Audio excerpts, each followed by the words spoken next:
Welcome back, kings and queens, and welcome if you're new here. My name is Hope King and I'm the designer behind King's Designs MD. Today I'm getting ready to do sublimation. I just want to show you guys what I'm working on really quickly. So this is the item that I sent to my printer. I'm using the Epson 2803 for printing. So this just printed out and I'm about to press it. So I hope you can see well. This is my heat pad. My press is already ready. And this is a Dollar Tree washcloth. I am just going to put it here. I do have some parchment paper. This is something I used earlier because I did do a washcloth. And so I am just going to put this image on. And I now notice that I have some lines in my ink. So I need to figure out what happened to my printer. But for the purpose of today, I'm just going to go ahead and press this.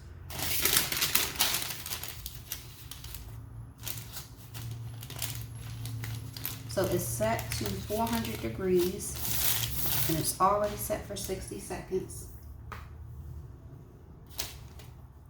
So again, I have parchment paper under the bottom and over the top. This might be an overkill for some people, but I just want to make sure I don't get any ink on my press or on my mat.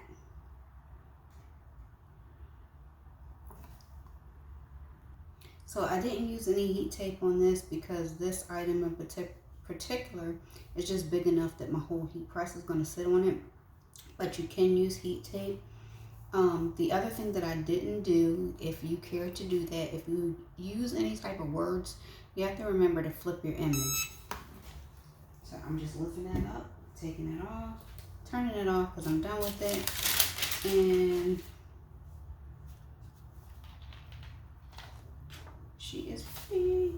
Now again, you can see some of the lines. It's not even as significant as it was before it was pressed. But you can see some of the lines. So I will say, if you watch people's sublimation videos, you see them picking it up and it's hot. These things really are hot. So you do have to be careful. Use your heat tape, get some heat gloves, different things like that to be able to protect your hands. So this is one that I just did now. I also have this one that I did before. I also did sublimation on pink washcloths. So you can do the lighter colors, but I'll tell you, anything that's white, it's going to bleed through. But this is a lot of fun. It's a quick project. If you're into having fast projects and getting things done quickly, sublimation is definitely a way to go to be able to crank some things out. Now you will have to use some troubleshooting for things like the ink not printing correctly and things like that. But that's with any projects that you're going to do. You're going to have to troubleshoot some things. But I like sublimation so far. I have done a scarf. I have done a blanket. I have done washcloths and a mug. And I think that's it so far. But I definitely want to try a few different things. So I hope this helps somebody. Remember to like, comment, and subscribe. And you guys have a great day.